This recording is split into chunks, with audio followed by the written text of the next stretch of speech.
नमस्कार दोस्तों, स्वागत है आपका हमारे YouTube चैनल जलधारी क्लासेस में। दोस्तों, ये है टीचिंग एप्टीट्यूड की रिवीजन क्लास उत्तराखंड डीएलएड 2024 के लिए।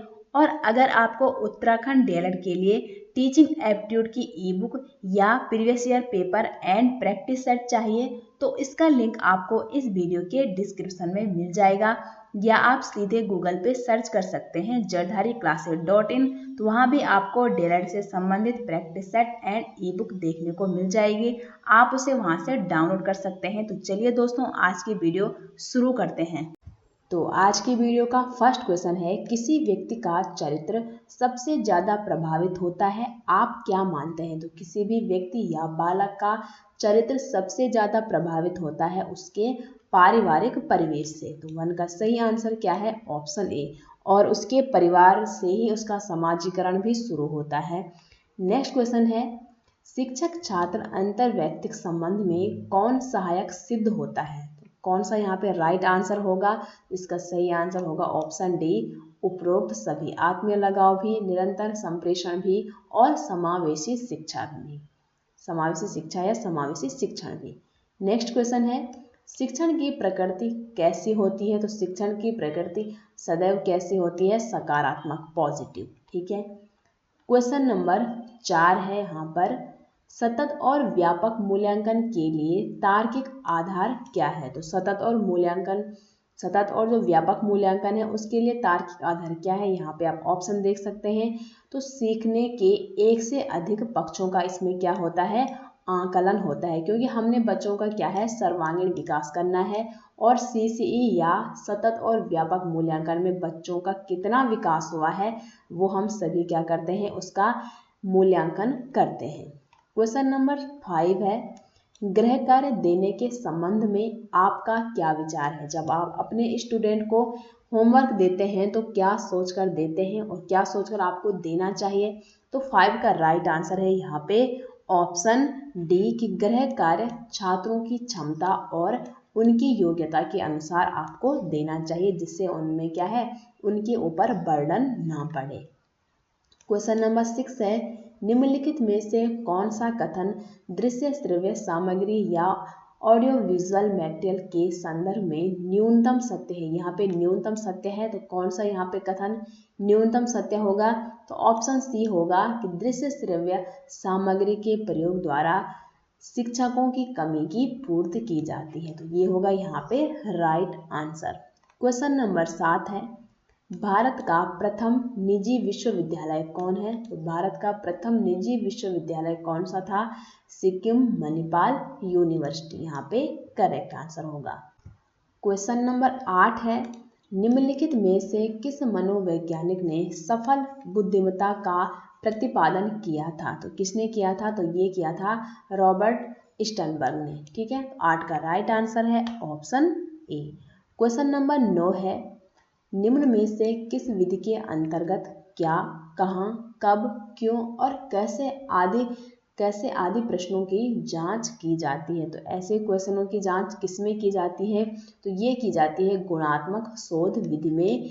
हम इस प्रकार के प्रश्नों को करते हैं, क्या, कहाँ, कब, क्यों, कैसे। ठीक है। 9 का राइट आंसर क्या होगा? Option B.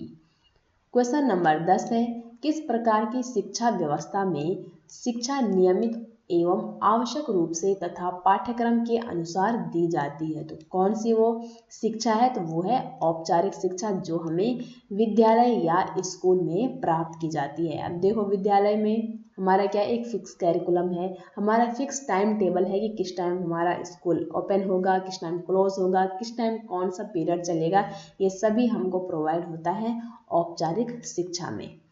क्वेश्चन नंबर 11 है, छात्र जो लिखित कार्य करते हैं उसे शिक्षक को कब जांचना चाहिए? अगर आपने अपने स्टूडेंट के पास कोई काम दे दिया है तो आपको क्या है, जैसे वो काम को पूरा करता है उसके तुरंत बाद आपको उसकी कॉपी को चेक करना चाहिए, ना कि जब आपको खाली समय मिले या सप्ताह के दौरान या सप्ताह के अंत में। ऐसा नहीं करना चाहिए। तो यहाँ पे 11 का राइट आंसर क्या होगा? ऑप्शन डी होगा, लिखित कार्य पूरा होने के तुरंत बाद। क्वेश्चन नंबर 12 है, नवोदय विद्यालयों की स्थापना का उद्देश्य क्या था? तो नवोदय विद्यालय जब स्थापित हुए थे तो वो किस उद्देश्य को लेके स्थापित हुए थे? तो 12 के आप ऑप्शन देख सकते हैं। तो 12 का जो सही आंसर है वो क्या है कि ग्रामीण क्षेत्रों में अच्छी शिक्षा प्रदान करने के लिए। तभी तो प्रत्येक डिस्ट्रिक्ट में एक आपको नवोदय विद्यालय मिलेगा। इसमें क्या होता है, जब बच्चा 5वीं क्लास में होता है तब एक एंट्रेंस एग्जाम टाइप का होता है, अगर उसमें कोई क्वालिफाई हो गया तो उसका एडमिशन नवोदय विद्यालय में होता है और 6 से लेके 12 तक उसको वहाँ पे एजुकेशन प्रोवाइड की जाती है। क्वेश्चन नंबर 13 है, अल्पवयस्क बच्चों के अधिगम में अभिभावकों की भूमिका होनी चाहिए। तो अभिभावकों की भूमिका कैसे होनी चाहिए? संवेदनात्मक। ठीक है, तो यहाँ पे 13 का राइट आंसर है ऑप्शन सी। क्वेश्चन नंबर 14 है, निम्न में से कौन सा कथन वयस्क शिक्षार्थी के संदर्भ में सही नहीं है? तो नहीं है पूछा है तो कौन सा यहाँ पे राइट आंसर होगा? तो ऑप्शन सी होगा कि वयस्क शिक्षार्थी में उत्तरदायित्व की भावना के विकास का यहाँ पे अभाव पाया जाता है। ये गलत ऑप्शन होगा, तो यहाँ पे नहीं पूछा है तो ऑप्शन सी राइट होगा। क्वेश्चन नंबर 15 है, अधिगम की प्रक्रिया में कौन सा पर्यावरणीय कारक इस बात पर बल देता है कि यदि समाज विकसित व शिक्षित होगा तो उस समाज के बच्चे भी पढ़ाई के प्रति सजग होंगे तथा सीखने के प्रति जिज्ञासु बने रहेंगे। तो कौन सा कारक है वो? तो वो होगा आपका सामाजिक व सांस्कृतिक कारक। ऑप्शन ए यहाँ पे हो जाएगा करेक्ट आंसर। क्वेश्चन नंबर 16 है, अधिगम के संदर्भ में शिक्षा शास्त्रियों एवं मनोवैज्ञानिकों ने विविध प्रकार की परिभाषाएं दी हैं। इन परिभाषाओं के अनुसार अधिगम चलने वाली एक निरंतर प्रक्रिया है। तो कैसी प्रक्रिया है? जीवन पर्यंत चलने वाली, या केवल किशोरावस्था तक, या वृद्धावस्था तक, या युवावस्था तक? तो देखो यहाँ पे जो अधिगम है वो एक जीवन पर्यंत चलने वाली प्रक्रिया है। क्वेश्चन नंबर 17 है, छात्रों में अभिरुचि या एप्टीट्यूड जागृत करने के लिए एक शिक्षक को किसकी जानकारी होनी आवश्यक होती है? तो एक शिक्षक को किसकी आवश्यक जानकारी होनी होती है?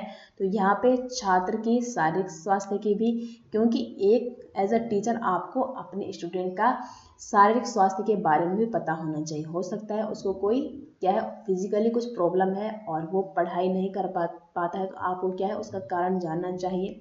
नहीं तो आप उसको कितना भी पढ़ाओगे आप उसके माइंड में कुछ नहीं बैठेगा। तो शारीरिक स्वास्थ्य की भी आपको पूर्ण रूप से जानकारी चाहिए, उसकी मानसिक स्वास्थ्य की भी, और मनोदशा उसकी क्या है, इन सभी की जानकारी आपको आवश्यक रूप से होनी चाहिए। तो इसलिए यहाँ पे 17 का क्या राइट आंसर होगा? ऑप्शन डी उपरोक्त सभी। क्वेश्चन नंबर 18 है, निम्न में से कौन बाल विकास को प्रभावित करने वाला आंतरिक कारक नहीं है? तो देखो संवेगात्मक कारक हो गया, शारीरिक कारक और सामाजिक कारक, ये सभी बाल विकास को प्रभावित करने वाले कैसे कारक हैं? आंतरिक कारक हैं, लेकिन नहीं पूछा है तो भौतिक वातावरण होगा सही आंसर। नेक्स्ट क्वेश्चन है, आपके विद्यालय के छात्र 10 दिवसीय भ्रमण पर जा रहे हैं। प्रधानाध्यापक ने उनके साथ आपको भी जाने को कहा है। आपका इस संबंध में क्या मत है?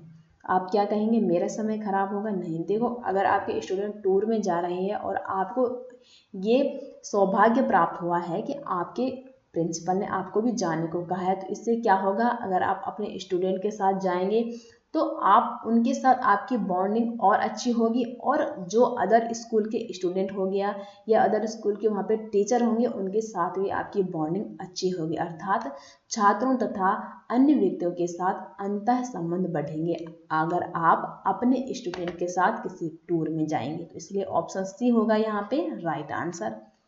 नेक्स्ट क्वेश्चन है, एक कक्षा के अनुभाग आ को पेट्रोलियम और कोयले के भंडारों में रिक्तीकरण प्रकरण यानी कि टॉपिक पढ़ाने के लिए मल्टीमीडिया कैप्सूल का प्रयोग किया गया, जबकि अनुभाग बा को ग्रीन बोर्ड पर आरेख बनाते हुए पढ़ाया गया, और बाद में यह पाया गया कि अनुभाग आ के विद्यार्थियों ने एक बेहतर सीमा तक प्रकरण या टॉपिक को समझ लिया है। ऐसा होने का कारण क्या हो सकता है? तो ऐसा होने का कारण क्या हो सकता है? तो तो यहाँ पे 20 के आप ऑप्शन देख सकते हैं। तो क्या कारण हो सकता है कि दृश्य श्रव्य सामग्रियां बेहतर संधारण के लिए सभी इंद्रियों को शामिल करती है। तो ऑप्शन डी होगा 20 का सही आंसर। क्वेश्चन नंबर 21 है अध्यापन कार्य में, यहाँ पे अध्यापन होगा, ठीक है। अध्यापन कार्य में एक अध्यापक को तब अधिक परेशानी होती है जब क्या है, क्लास में छात्रों की संख्या बहुत अधिक है।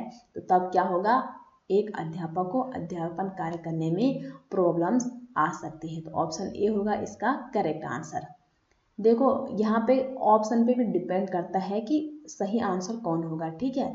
क्योंकि देखो ऐसा नहीं है कि कक्षा में कितने भी छात्र होंगे तो एक जो टीचर है वो आराम से सभी छात्रों को पढ़ा सकेगा। क्योंकि अगर उसको नॉलेज हो तो वहाँ पे एक बच्चा हो, 100 बच्चे हों या 100 से ज़्यादा बच्चे हों। लेकिन ऑप्शन क्या है, और ऑप्शन क्या है यहाँ पे कि विद्यालय उसके घर से दूर है। तो देखो अगर विद्यालय उसके घर से दूर है तो वो वहाँ पे रूम ले सकता है, ठीक है। तो इसलिए ये गलत होगा। कक्षा के अधिकांश छात्र गरीब परिवार के हों। देखो एक अध्यापक के रूप में आपको ना किसी जाति, ना धर्म, ना गरीब, ना अमीरी से कोई भी प्रभाव नहीं पड़ना चाहिए। आपका काम केवल पढ़ाना है, चाहे वो अमीर परिवार से आता हो या गरीब परिवार से आता हो या वो किसी भी कैटेगरी से आता हो। तो इसलिए ये भी गलत है। और अभिभावकों का सहयोग न मिले, देखो अभिभावकों का सहयोग मिले ना मिले ये भी मैटर नहीं करता है, आपका काम केवल पढ़ाना है। तो इसलिए यहाँ पे ऑप्शन ए राइट होगा, ठीक है। नेक्स्ट क्वेश्चन है आपकी दृष्टि में अध्यापन व्यवसाय है।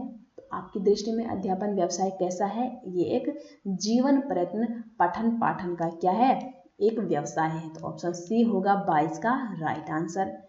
23 है यहाँ पे यदि छात्र आपकी कक्षा में उपस्थित ना हो तो आप क्या करेंगे।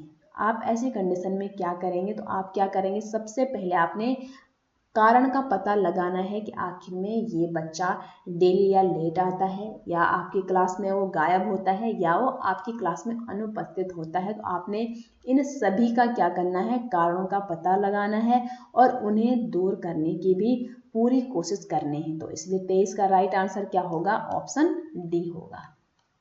क्वेश्चन नंबर 24 है शिक्षक छात्र अंतर व्यक्तिक संबंधों को मजबूत बनाने में निम्न में से कौन सी कार्य प्रणाली को बेहतर नहीं माना जा सकता है। तो बेहतर नहीं माना जा सकता है तो कौन सी है वो कार्य प्रणाली, तो वो है शिक्षार्थी की प्रतिपुष्टि की अवहेलना करना। तो ऑप्शन बी होगा 24 का राइट आंसर। क्वेश्चन नंबर 25 है किस नवाचार शिक्षण पद्धति में शिक्षक सलाहकार की भूमिका में कार्य करता है तथा छात्र करके सीखता है और कौशलों को अर्जित करता है। तो कौन सी विधि है, तो वो विधि कहलाती है केस स्टडी विधि। तो 25 का राइट आंसर है यहाँ पे ऑप्शन बी। क्वेश्चन नंबर 26 है यदि आपसे किसी गंभीर विषय पर भाषण देने के लिए कहा जाए तो आप क्या करेंगे।